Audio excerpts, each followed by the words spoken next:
Astral limited इस company के नतीजे आए हैं और नतीजों पर बात करने के लिए हमारे साथ जुड़ चुके हैं कंपनी के सीएफओ हीरानंद सवलानी जी। और पहले उनके बारे में कुछ बता दें। एस्ट्रल के बारे में अगर बात करें तो 1998 में कामकाज कंपनी ने शुरू किया था।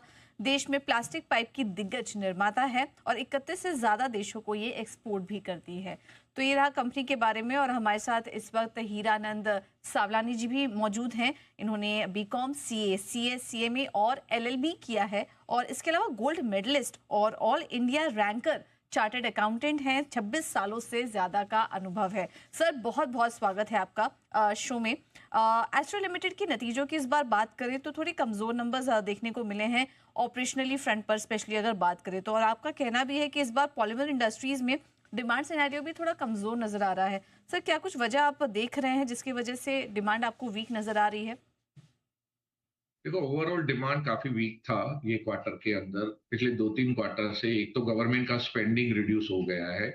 दूसरी बात देखें तो कंस्ट्रक्शन एक्टिविटी भी थोड़ी, ये बार मानसून थोड़ा प्री हो गया तो उसकी वजह से अफेक्टेड हुई है। तो उसकी वजह से ओवरऑल डिमांड सिनेरियो थोड़ा वीक है। बट ये इंडस्ट्री में हर 3-4 साल में थोड़ा फेज आता है जिसके अंदर थोड़ी डिमांड नीचे जाती है, फिर वापस पिकअप कर रही थी। तो हमको ऐसा लग रहा है कि अभी कमिंग टाइम के अंदर हमारा बेस भी सब इंडस्ट्री का काफी लो हो गया। अगर 3-4 क्वार्टर के अंदर देखोगे तो इंडस्ट्री फ्लैटिश ही है। तो इन दैट केस हमको लग रहा है कि अभी आगे के टाइम में काफी इंप्रूवमेंट आना चाहिए।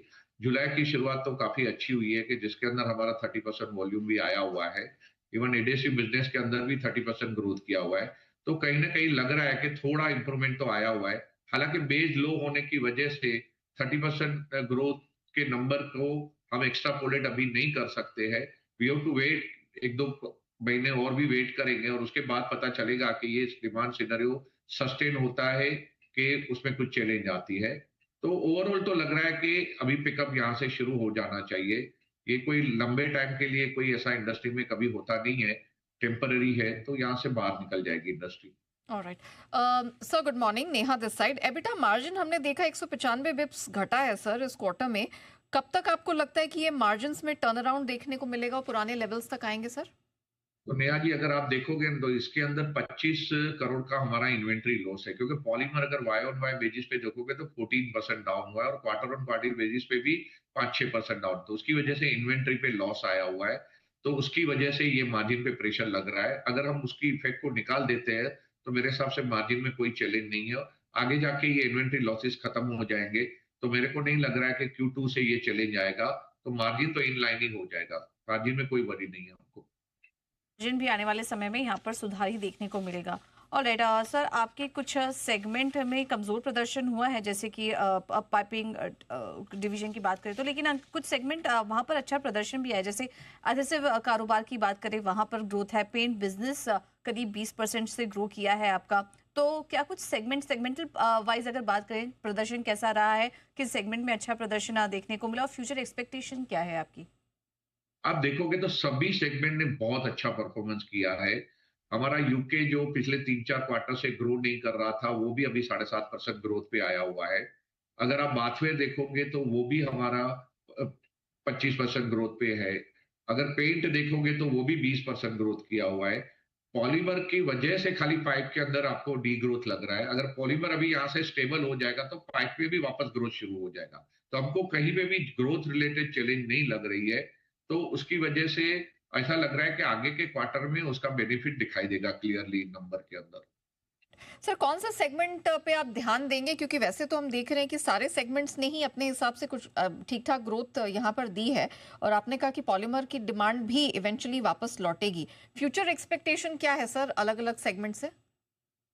तो हम ओवरऑल लग रहा है कि हम कम से कम यहाँ से डबल डिजिट ग्रोथ तो करेंगे ही हर हर सेगमेंट के अंदर। और जो छोटे सेगमेंट है, बाथवेयर है, उसमें 20-25% आएगा।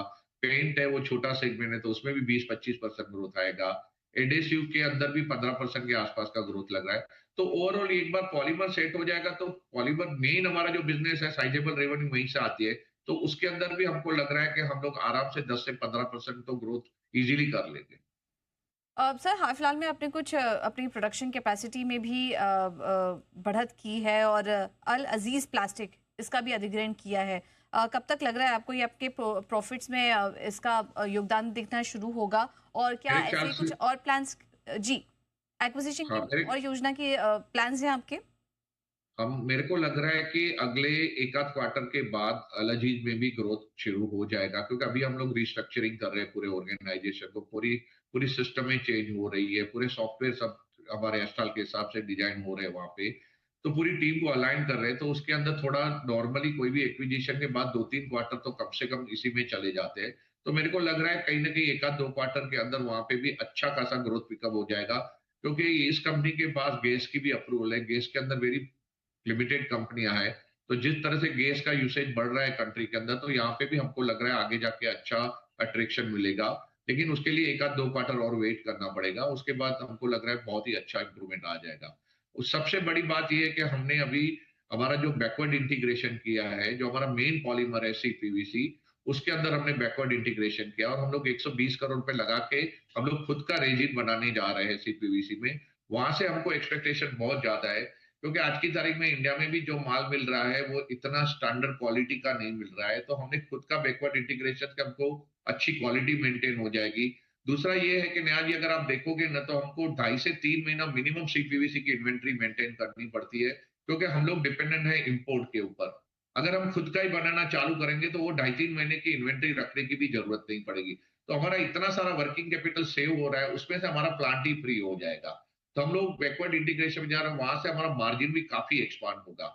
अगर आपको याद हो तो 2015 में भी हमने ऐसा ही किया था, जब हम लुब्रिजोल के साथ सीपीवीसी में कनेक्टेड थे, हमने बैकवर्ड इंटीग्रेशन करके खुद का कंपाउंड किया था, तब हमारा 300 बिप्स का मार्जिन इंप्रूवमेंट हुआ था। तो अभी ये चीज वापस हम करने जा रहे हैं, फर्दर एक स्टेप का बैकवर्ड इंटीग्रेशन कर रहे हैं, उससे कंपनी के मार्जिन में काफी इंप्रूवमेंट आएगा। लेकिन उसके लिए 12 महीने लगेंगे, हमारा सितंबर 26 तक प्लान चालू हो जाएगा, तो उससे बहुत बड़ा बेनिफिट कंपनी को मिलने जा रहा है। क्या मार्जिन गाइडेंस रहेगा सर फिर 12 मंथ पर्सपेक्टिव से? हमने गाइडेंस दिया हुआ है कि हम नॉर्मली ओवरऑल कंपनी बेस पे 15 से 16% मिनिमम मार्जिन करेंगे, पाइप के अंदर 16 से 18% के बीच में मार्जिन करेंगे, और ये हम अभी भी कंटिन्यू रखेंगे, क्योंकि ये इन्वेंट्री लॉस की वजह से ये सिचुएशन हुई है, अदरवाइज मार्जिन में कोई प्रॉब्लम नहीं है। Alright mister Savlani, thank you so much sir, नतीजों के बाद अपना समय हमें देने के लिए, पूरी एनालिसिस रखने के लिए और आगे की ग्रोथ गाइडेंस भी हमारे दर्शकों के सामने रखने के लिए आपका बहुत बहुत